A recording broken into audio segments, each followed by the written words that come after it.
I just got the C1 certification stickers for the compliance for the Mavic 3. I'm going to show you how we do this. I'll put the stickers on. I've already done the first part of the application, which came with the update itself.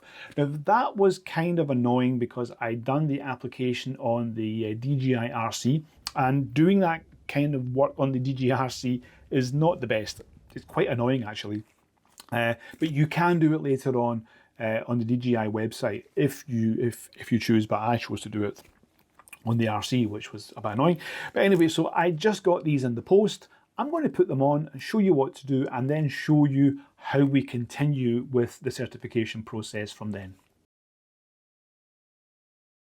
Hey everyone, Stephen from the Flyby guys. Good to see you again. So yeah, I just got these stickers in the post, and I thought I would share this with you to see how this goes. So I got the stickers. I have instructions to show me what to do. This is the Easa compliance. The instructions telling me how to actually put the stickers on. I'll do that. And then I also have the stickers themselves. So I'm going to put them on here. I'll do this over at my other table and show you how that goes. And then I'll show you what happens after that, because once I put the stickers on, it's not ready. I need to go through another process, and I'll show you what to do. So the certification process begins with these two stickers here. And these two have to go onto the box, the front and the back. But I'm not going to do that because I do have the box, but I'm just not going to do it right now because it's not a major part.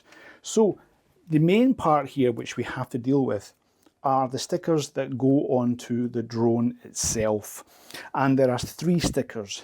There's one sticker which will go onto the leg of the drone. So this one here has to come off, and we'll put this one on. And then this one here has to go on to the side of the drone. This one has to go onto the side. And then this one actually has to go onto the inside of this drone here. So I'm going to do that now. Let's take this sticker off. Okay.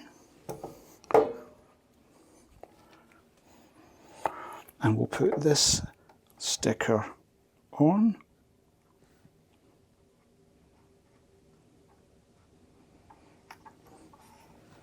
And there we go. Next we take this sticker, which is for the DB level because it's DB83. We then stick this onto the side. Okay, done. Then we take the black sticker, and this will cover up the information that is in the back of the battery compartment. Just this way.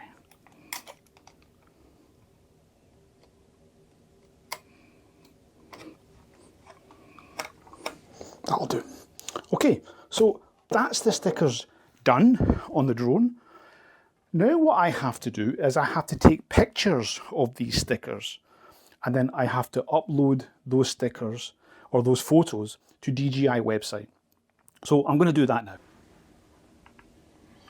So now I've done my stickers, I've taken the photographs, now I have to upload the photos to the DJI website in the portal, which is in the support section. So if you go to support in the DJI website, you'll come down and you'll see this part here where it says My Service Portal, and you click on the Inquire Now. So when you go into Inquire Now, you will see all your cases, or if you have any open cases, you will see those cases here. But if you go down to My Class Identification Applications, this is where you will see your own C1 certification application process.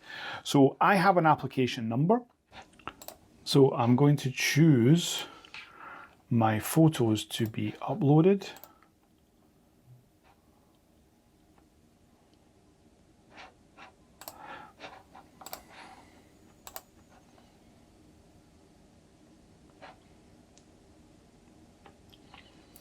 You can only do these photos one at a time, so you can't upload 3 at the same time. So, but once I've uploaded them, it should be done now.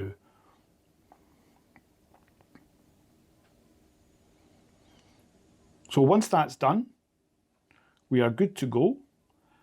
I'm not going to upload the box ones. It's not important because, you know, I do have the box there, but I'm just not going to do that. So once I hit submit, that's it. It's done. So my application is now ongoing again. So you can see here that it's to be reviewed.